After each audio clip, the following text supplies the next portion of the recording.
Welcome to my channel. Please subscribe kung nagustuhan, kung giganahan mo sa akong video. So, natay tutorial para kaninyo.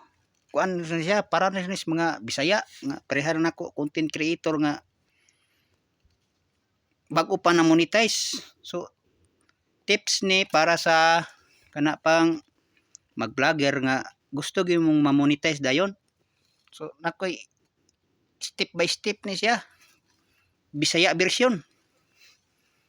Oh, Bisaya version.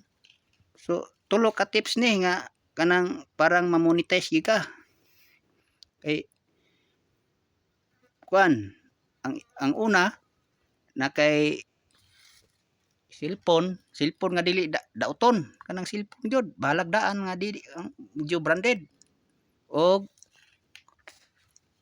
load nga imong kada adlaw nga kinahanglan gid dili nagay kay ka pangload og panahon o oras kada adlaw na kay time kana nga tips nako kanang tulo kinahanglan gina nimo nga imong andamon para gyud kung gusto gyud kang ma-monetize dili kay kuan karon nga adlaw mag-post ka pagkaugma wala na pod, so dili ka ma-monetize ana.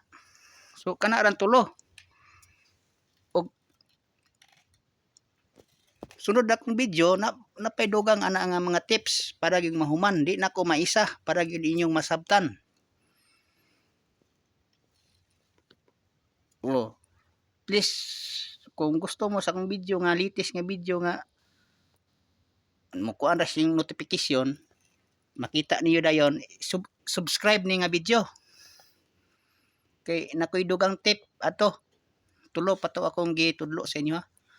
Para ra ni sa mga Bisaya nga dili akong tips kuan ra ni kanang